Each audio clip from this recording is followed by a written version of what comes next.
नमस्कार, मी Rajesh Patil. India Star One News मध्ये आपणा सर्वांचे स्वागत. कोरोनाचा कहर शिगेला पोहोचण्याच्या तयारीत. अखेर बुलढाणा स्मशानभूमीत त्या कोरोना रुग्णाचा अंतिम संस्कार केला. रयतचे विदर्भाध्यक्ष प्रशांत पाटील, शिवसेना नगरसेवक मोहन पराड, केमिस्ट संघटनेचे स्वप्नील तायडे आले मत्तीला धावून. बुलढाणा येथील सिद्धिविनायक कोरोना हॉस्पिटलमध्ये कोरोनामुळे परप्रांतीय महिला रुग्णाचा मृत्यू झाला असता सामाजिक कार्यकर्ते मदतीला धावून गेले.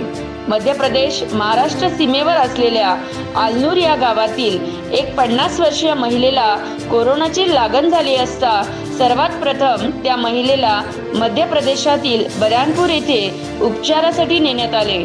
परंतु त्या ठिकाणी हॉस्पिटलमध्ये बेड व रेमडेसिवीर इंजेक्शन उपलब्ध नसल्याने त्या रुग्णाला मुक्ताईनगर येथील हॉस्पिटलमध्ये आणण्यात आले.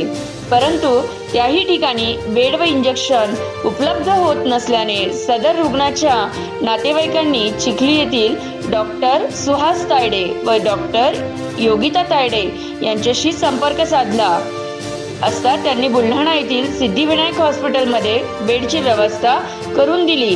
त्या ठिकाणी रुग्णाला लागणारे रेमडेसिवीर इंजेक्शन रयत क्रांती संघटनेचे विदर्भाध्यक्ष प्रशांत पाटील यांच्या पुढाकाराने केमिस्ट संघटनेचे चिखली शहर अध्यक्ष स्वप्नील तायडे यांनी तात्काळ उपलब्ध करून दिले. परंतु दुर्दैवाने सदर महिला रुग्ण कोरोनामुळे दगावली असता कोरोना रुग्णाचे मृत शरीर नगरपालिका हद्दीच्या बाहेर नेता येत नसल्याने रयत क्रांती संघटनेचे विदर्भाध्यक्ष प्रशांत ढोरे पाटील, बुलढाणा नगरपालिकेचे शिवसेना नगरसेवक मोहन पराड, चिखली केमिस्ट संघटनेचे शहराध्यक्ष स्वप्नील तायडे यांनी अंतिम संस्काराची तयारी करून स्वतः सरण रचून त्या रुग्णाचा दफनविधी बुलढाणा येथील स्मशानभूमीत केला. सदर महिलेच्या मुलाला त्याच्या घरापर्यंत पोहोचून देण्याची व्यवस्था केली.